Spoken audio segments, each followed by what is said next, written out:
Ladies and gentlemen, welcome to Project 22's presentation for the first round. Our team consists of Tushar Nishu, Mashur Hussain, Viti Chaudhary, and myself, Mohammad Musa bin Mubarak. Now, ladies and gentlemen, let me paint you a very familiar picture. Two people are, excuse me, the slides are probably. Oh, it's worse. Let me paint you a very familiar picture. Two people sitting in a tea stall, or a bus, or a public transport, or anywhere for that matter. One goes, Shahdeen shorter kije koldo, and trails off, while the other replies, oh, our bolan na. Now, this is a very familiar circumstance because we've all been it in one instance or another. And that is the exact problem of our case today. The problem that people are talking to each other. When they're in an active discussion, it's not with the government. That's what we try to solve with our case today. Now, ladies and gentlemen, our case deals with public engagement, which extends from the grassroots level up to the metropolitan level. And now consider the following statistics. Out of 33 million internet users that we have in our country, only 440,000 users have been penetrated by A2I, the government's official information website. Consider these following statistics as well. Out of the 4,500 union digital centers and the 300 projects that they have ongoing, none of them have a proper feedback mechanism, which directly affects our target group. The target group of feedback itself, which is divided into male and female, the female being 20 to 30 years of age from the lower to middle classes, with their priorities set on social sustenance. And the males having 25 to 35 years of age with their priorities set on financial sustenance. Now, from this, in light of this, we derive the following symptoms. Firstly, the government does not include the public in their decision-making process. Second, there's not enough recorded feedback for the government. And this is because feedback has not been conducted properly before. And lastly, the public is unaware of the existing feedback mechanisms. These symptoms, ladies and gentlemen, are caused by the following issues. If you see right here, the decision-making that does not involve the public is caused because of a lack of government initiative, while the lack of recorded public feedback is because not enough avenues for feedback are present. Lastly, the public is unaware because they don't have the motivation to provide feedback. All of this is caused by one core issue. The public is divorced from the government decision-making process. And in light of this, we propose the following solution. Voluntary increase in government integration into the government decision-making process. Now that we have the answer to what we need to do, this is how we'll do it. We propose the following campaign called Jonotai Shongshon. The idea here, with the mascot being a running Bengal tiger, the idea here is that the mascot provides a sense of unhindered progression. The unhindered part being because they'll be more informed of the process and more engaged in it, giving them power. And progression because they'll feel like they're going somewhere, advancement of society. And this campaign has been divided into 3 phases, a 2-year campaign. The first phase is micro-reach. It's the entirety of the first year of the campaign. The second phase we're calling retain and engage. And this is the first 6 months of the second year. And the last 6 months will be called phase 3, which is empower. Thank you, ladies and gentlemen. Ladies and gentlemen, I'm going to talk about the different strategies that we have come up with in order to improve the existing quality of the public services that we provide. Now, in order to do this, we're going to have to build up our services from the very grassroots level, and we can do this through video conferencing. So initially, to achieve this stage, we're going to have to make the public aware regarding the different projects that we have in the pipeline. So in cities, we're going to be providing information regarding the metro rail project, and in rural areas, we're going to be providing information regarding the family planning and health strategy that we have. So what we're going to do is form a roadshow committee who will be traveling to different multiple unions, and they will be conducting roadshows through which they will be distributing these information in front of union digital centers, also known as Eagle Together. So what we're trying to achieve is we're trying to decentralize all of the existing information that we have, and we're trying to disperse it through the different channels that we have in our arsenal. So what we're going to do is we're going to take all of this information to people's doorstep so that they don't have to go through different channels in order to find the information from us. Next, we're going to focus on the second round, which is going to the different unions and establishing video conferences with the ministers themselves. Essentially, what we're trying to do is giving the public a channel through which they will be able to communicate with the governing bodies directly and have their queries answered and basically have their voices heard. This will not only garner the public's trust in our services, but will also ensure transparency. Moving on. In the next slide, we're going to focus on increasing our reach. And in order to do this, we've taken a leaf out of Coca-Cola's book. What Coca-Cola essentially does is they have their products everywhere. So, in order to explain this, I'm going to use a small example. For example, when we step out of our doorsteps, we find Coca-Cola everywhere, in everyone's household, in every store, in everyone's hand. But for example, if we want a different health drink, for example, Gatorade, then we will have to go to, let's say, a department store like Apple. So basically, this is proof that in getting shelf space is a much better marketing strategy than central marketing. And this is essentially what we're going to try and achieve. First, we're going to strengthen the Totho Kendro in the villages, and in addition to that, we're going to distribute all the information that we have to the public in the form of leaflets and information packs in front of these Totho Kendros. Next, we're going to tap into local radios such as FM and AM for short broadcasts or video conferences and info, so that the public has access to all the information regarding video blogs and video conferences and roadshow that we will be doing. Now, Moshe is going to talk about the next stage. So for this stage, again, we'll be borrowing from another campaign, which is Mountain Dew's Choose Your Flavor campaign. This is basically, the people will be deciding their routes for the Metro Rail campaign, or Metro Rail project, which is due to be finished on 2019. And they'll, from us, possible 4 routes, they'll select their favorite routes. And this will be backed by a lot of retail marketing television program, and well, the ministers will take a lot of open calls and answer the queries regarding these programs. This is basically a pilot program, but we want to. This is how we want to integrate the public into the decision-making process, which the government, which earlier has been only conducted by the government themselves. Right? Okay. There has been a lot of disgruntlement over the second timers not being allowed in IBA, and this has been a government's decision, right? And for this pilot program, we want to integrate like the students and the ministers, and we want to hold video conferences where the students will talk to these ministers, and not just for this problem, for other problems that we face. We want video conferences to establish a bond between the ministers and the other administrative people and the public themselves. Now I'm going to talk about phase 2, which is essentially about retaining the people that we have engaged through phase 1 and making them believe in the fact that they will have to subscribe to our e-channels in order to get information. And in order to do this, we're going to implement the different social media channels that we have, such as Facebook and Twitter and Instagram. So we will be providing all the information regarding all of the projects that the government has in the pipelines, and we will be distributing this information in the form of video blogs and other avenues. This will not only keep things interesting, but will also keep the public engaged and will keep them informed.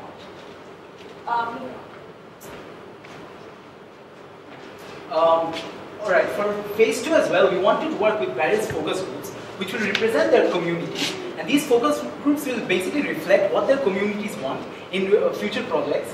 And always have, people have this prejudice against the government, and they do not tend to trust them.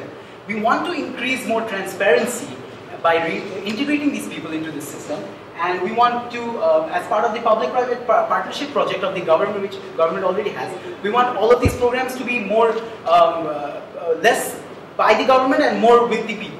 And we want to outsource a lot of data collection activity with other private firms as well. Phase 3 seeks to empower, and a critical element of this will be data gathering. And as a first step to this process, we will have public report cards. This is an idea that we took from Bangalore, India. Just like teachers rate their students in school, we will have the citizens rating the government in different performance areas. Then we have obvious elements such as toll-free hotlines and SMS feedback, so that concerned citizens are able to pass on their concerns to the appropriate government services. And then we'll also have surveys and door-to-door sampling to further bolster this information gathering. Finally, we'll also have a youth program. We'll be inducing the younger generation of the population into government work by providing them with part-time jobs in the Indian digital centers that will be opening. And we have around 4,500 of those already in Bangladesh. Then, one of the highlights of this process will be the citizen jury, where we'll have set non-government representatives of the public from different unions, and we'll put them against ministers, and we'll televise the entire thing so that we can have open criticism and open constructive discussions about the various government projects that are undergoing right now. And this is all to stimulate discussion between the different government representatives and the public representatives as well. As for reach, we will have a total physical reach of 60 million people through site visits at these different union digital centers. We will also have a total non-physical reach of 138 million, a breakdown of which is basically 138 million users are subscribed to mobile phones, so they are reachable through texts. We also have television and radio broadcasting reach of 50 million, and finally we have internet users of 33 million.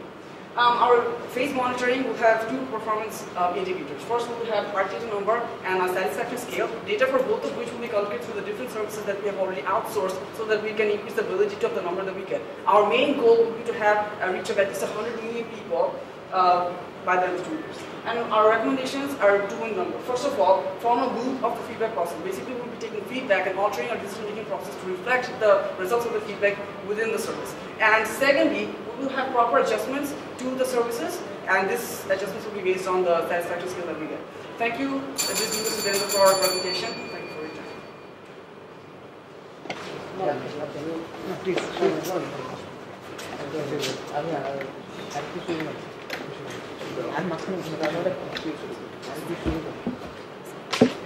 Okay, so your main objective is to include the public in the decision-making process of the government, right? And that includes all major and minor decision-making.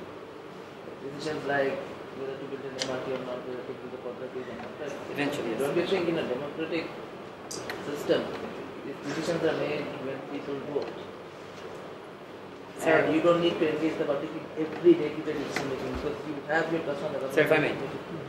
So the entire purpose of the case was to increase the feedback mechanism.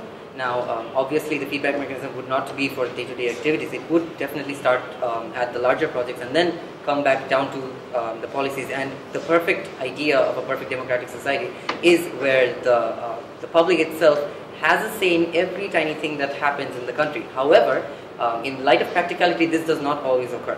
So the idea here is that the current situation is that the government makes every decision without... Yes, sir. And the second thing, where you said that the public first needs to go for the feedback mechanism first needs to be achieved at the major decision level, then it needs to be done. I think it should be the other way around, because people like him and me, right, we don't care whether the public which is being built or not. We are rather more concerned whether we get our nationality at the right time or not, whether we get our passport at the right time or not. We are small people. We deal with small problems, right? We interact with the government in those small offices. Right. Shouldn't it be the other way around? That, okay, we need to have a trust on the government on the grassroots level, or we need to have a complaint or feedback mechanism at the grassroots level, and then we go up. Because the top level, the election covers that. First of all, basically, if I may answer the question. We will have decision-making process of both kinds. Like we've already previously answered, in a utopian democracy, yes, the people's wishes are representative of the government. However, in this case, it's not being done so, and people have lost confidence because of that. So, not only are we financing... Which shows that people have lost their confidence? See, initially we pointed out how people are having discussions but with each other, but they're never open to delivering their opinions to the government. It's because they feel that their opinions have no ultimate effect in the decision-making process of the government. Yes, and that's where the small problems come in. Sorry, to add to that comment? Yeah, sure. To add to that, sir, you're right. The grassroots level does need to be managed, but however, we'd like to infer that it's not just the grassroots level, it has to happen from both ways down, which is why we divided our campaign into two parts. The rural area does start from the grassroots, and if you've noticed, we targeted females mostly, and this female targeting is because of this rural grassroots area. If we can target females from the rural areas and empower them, automatically the overall female population will be empowered. However, we've targeted males mostly from the city areas in which the higher end... Achha. Quick questions. Yes. First of all, it was a wonderful presentation, and I really like how you finished within time. Very good. A lot of things you have said, but within time. Very good. One thing that is, why would people do it? As in, like, you are, I've seen many times in your presentation, you have mentioned that voluntary participation of the people, right? A lot of video conferences and stuff like that. But, you know, currently people don't have that trust, right? So, you know, you are setting up video conferencing booths, say for instance in UDCs and everywhere. Okay? So why would I go and say something to the minister? Now, what is my incentive? I think the first question pretty much answers that. If it's something that concerns you, I'm sure that in itself is motivation enough. No, that's the thing. Yeah. That's the thing. I know for you know the last 40, 50 years, you know, nothing has been done. I know that. Right, so my father knows that, my grandfather knows that. So how do you plan to change that mindset?